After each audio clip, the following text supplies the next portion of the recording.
I'm the 33rd technician here. No pressure then, by user fist bump bros.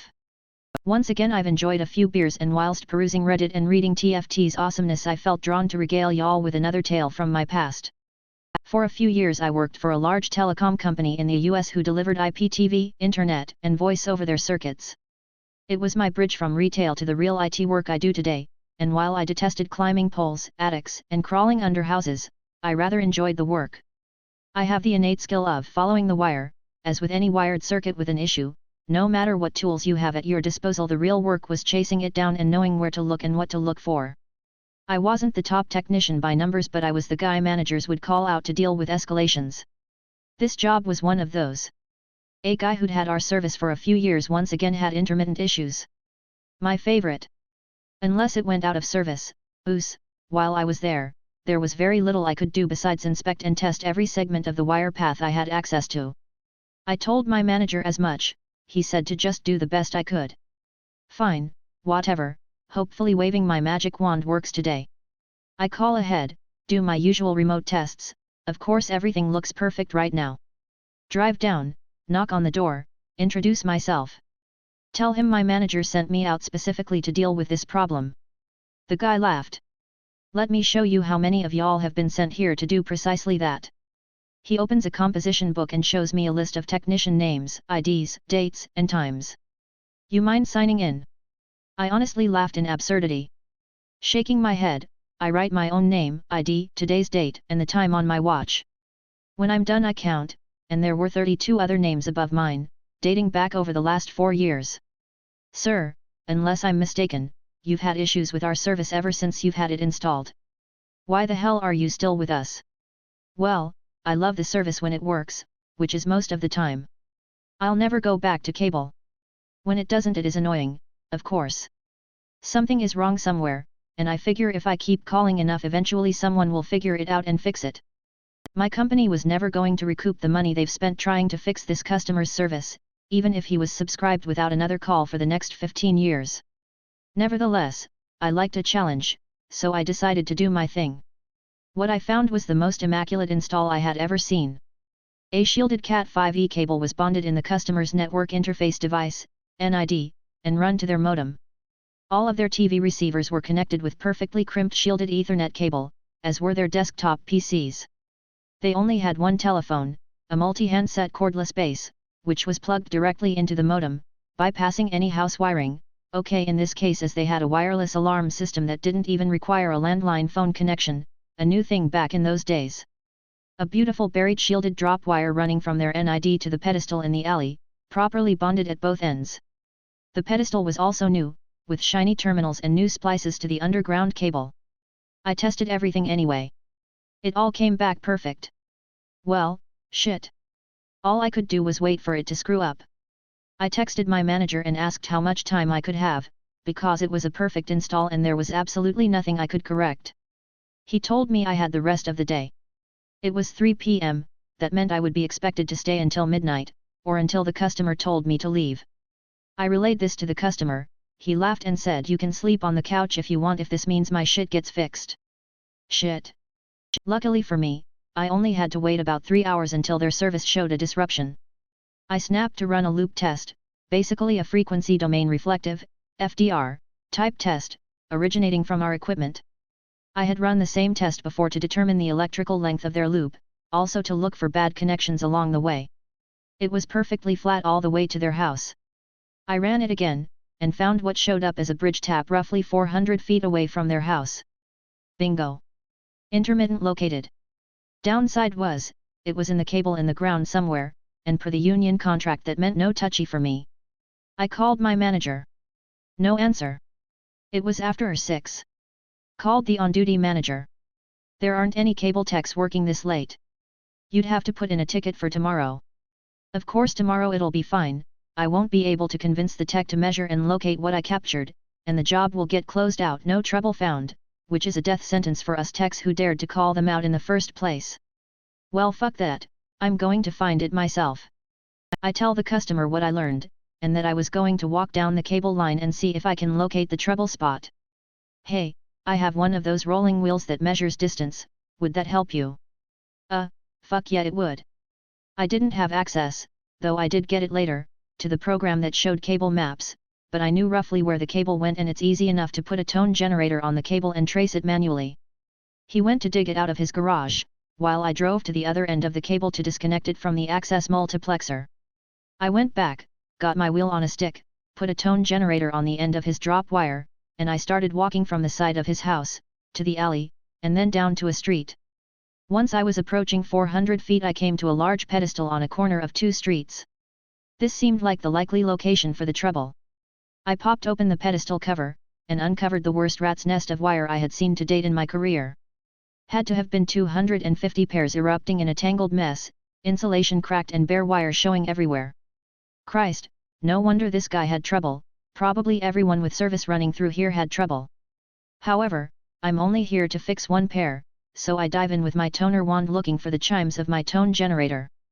Several patient minutes and several shocks later, ringer voltage hurts y'all, I finally located their pair. I cut off the damaged segment, put it in my pocket, and spliced the pair back together. Put everything back, walked back to the house, and showed the wire to the customer. Here's the trouble, sir.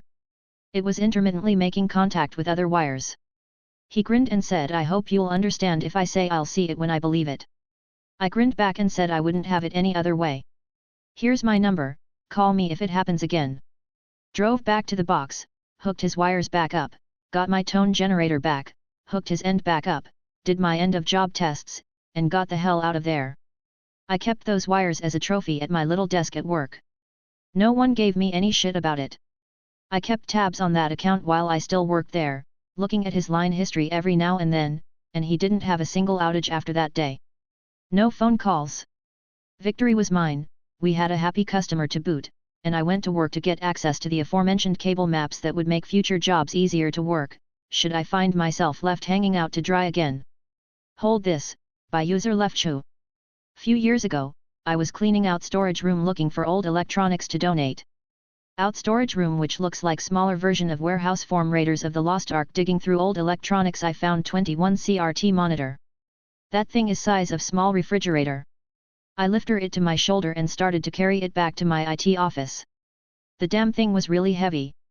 I am walking through narrow corridor to my office when one of my users literally blocks my passage, folds his arms and tell me, hey, OP, so I have this problem with my home computer.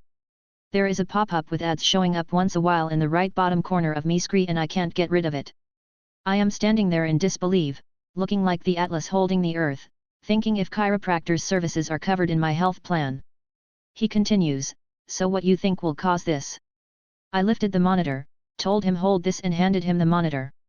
He startled grabbed the monitor, almost ready to collapse under its weight. I fold my arms and said okay. Let me think about this. Are you using Chrome? He handed monitor back to me, apologized and sheepishly left. I am hoping he got the point. That's not how it got damaged, sir, by user Aurorist88. The era, early 2000s, I think 01 or 02. The cast, me, OP, a field technician working for a major wireless network provider doing field repairs on customer cell phones under warranty. Angry customer, we'll call him Bob, owner of a Nokia 3310, a pickup truck, and serious anger issues. The setting, a retail service center. I was working as a field technician for what we will call a major cellular services provider. This was of course well before data on phones were common, and this particular story involves one of the most indestructible devices known to mankind. A Nokia 3310 bar phone. I typically didn't work in the retail location and primarily only dealt with business customers on site. I was asked to cover the shift of a colleague while she went on vacation for a week. My very first day there, I was approached by Bob. Bob was a large man, 6'4" and a solid 300 pounds, yet I'm American, go standard measurements. Bob came screeching into the parking lot in his 1982 Chevrolet for Dodge Air hauler, leapt down from its lifted frame, and came storming into the store. Now I'm a technician, so I don't generally work with the customers, they have customer service agents in the store who deal with the customer, and then involve the technician if repairs are needed. I stay hidden in the back and do my thing. But Bob was a hard guy to miss. As I watched the customer service agent approach the man, he starts screaming and berating the agent that his phone had fallen from the nightstand and had shattered and that it was a defective device and %u and you guys always try to rip me off and on and on. Folks, this was not a cracked screen. This thing had been run over by a vehicle, I'm guessing Bob's infamous air hauler outside, or smashed with a hammer. I have heard reports this brick of a phone withstanding falls of over 50 feet before bouncing off the pavement with nary a scratch. This phone had not fallen from a nightstand. Cue my entrance. The CSR didn't even need to come ask for me, I was already waiting. I approach Bob with a brand new, fresh out of the box 3310. I power the device on, wait till it loads up, then proceed to throw it on the floor and stomp on it. No surprises, not a scratch. Bob had to eat crow and the cost of a new device as I refused to process it as a warranty claim stating the customer had clearly taken extreme action on the phone. The funny thing is, we had full discretion to process any claim under warranty, but Bob was an asshat, so Bob got what he deserved. 8 working minutes. 8 working minutes, by users or edges. Posted this in r/sysadmin and some people suggested it would be better here, hopefully some of you share the pain. Got a ticket few weeks ago assigned to me at 8:04 am on a Tuesday. Look at the ticket, it was from the day before. User put in a ticket needing help with a USB device at 6:30 p.m, after hours. I look at the ticket and as I'm looking at it, it's maybe 8:05, another tech messages me saying he has someone on the phone looking for who was working going to be on her ticket. I take the call, she's irate. She wants to know why someone hasn't fixed the issue yet. Well, we've been open for now 6 months, and you put the ticket in after hours, and it wasn't an emergency request that warranted after hours support. I connect to her PC, can't find the device plugged into Device Manager. I ask her to unplug the device, and plug it back in to see if it helped. She unplugged the dongle from the HDMI port and then into a USB, and it magically worked. She gave 8 working minutes to fix a problem she created. Is this year over yet? Project Manager refuses to accept he hasn't done his job, even when proven wrong, by user Davin 1985. Evening all, everyone has liked my previous posts, so here is another one from a time I was lumped with a hopeless project manager that was quote, too expensive to end the contract early with. Apparently he had a solid contract for 12 months, if they ended it early he not only got paid the full 12 months but also some extra stuff. I know. I didn't have a say in his hiring. The one thing I had going was that I was the acting director and I technically outrolled him. The downside I was the only SYS admin as well, so at times I had to do things for him because his skills sucked. This was in a school many years ago. We wanted to allow for multiple device work in the room that would allow for Mac or Windows devices to plug in or wireless stream their devices. Despite him being the project manager, he was a classic sit on ass and send emails guy. He didn't really do anything. When dealing with the AV company, I was the one who designed the box, layout, and designed the network. We were using Apple TVs, Miracast devices, and Crestron controllers. Because of this we needed 5 network ports in one location of each room. He buildings were all full brick rooms and running network cables would have been expensive. I already had 1 port in each place, so we decided to put a 8-port HP managed switch in each room. Despite the project manager being asked to design the documentation for the installation company, I had to do it. Apparently he couldn't handle IP addresses in a spreadsheet. So I built it all up. What each device's IP was going to be, including the projectors, and everything else. I then provide the spreadsheet to him. He told me it was not aligned as he wanted and I needed to fix that. I didn't have time and said the data is there, if you want it in a neater format you can change the fonts or colors yourself. He wasn't happy I wasn't doing it but didn't push it. 16 rooms were done in one holiday period, and to begin with only the projects worked via directed connected cables. The project manager during this time never left his desk, and when I asked or updates he would reply yep, all on task. After a week of this answer and during another meeting near one of the rooms that according to the timeline should be near done was nowhere near, I asked the company. They said they hadn't seen the project manager at all, and are emailing in issues. I got the shits asterisk. Told him he had to do daily checks of their work and also to ensure that he is keeping on top of them. He wasn't happy but didn't really have any way of complaining about me. He did it, though I could tell he wasn't happy with the daily walks. He was not a thin man. Our switches were delayed, arriving, so I couldn't set them up before install, and the AV company were given them without config and installed. So a few weeks later, after limited functionality, I then went through and configured all the switches one night. Config was as designed and everything seemed good and I went home.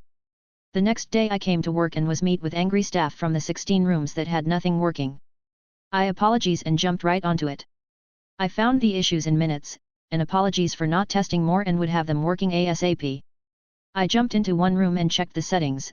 They had meant to be in the range of 172.16.110.x, however when I started looking at devices I saw that they were actually 172.16.10.x. Which while not a used VLAN was not the range the switch ports had been configured for. To be honest I didn't look into it heavily, as the acting director of IT I had way too much on my plate. My assumption without looking into it was that when the switches were not configured they were just letting anything pass through. Though once I set up the switches and configured default gateways and VLANs it blocked all traffic, happy to be proven wrong here. But the facts remains and was tested after the fact, once VLANs were set it blocked the traffic. I called a meeting with the AV company and the project manager to figure out what had happened. At the same time my help desk team were running around changing settings so that at least the rooms would work with direct connections, manually changing the switch settings on 2 ports, projector and Crestron so they would go back to the weird communication method.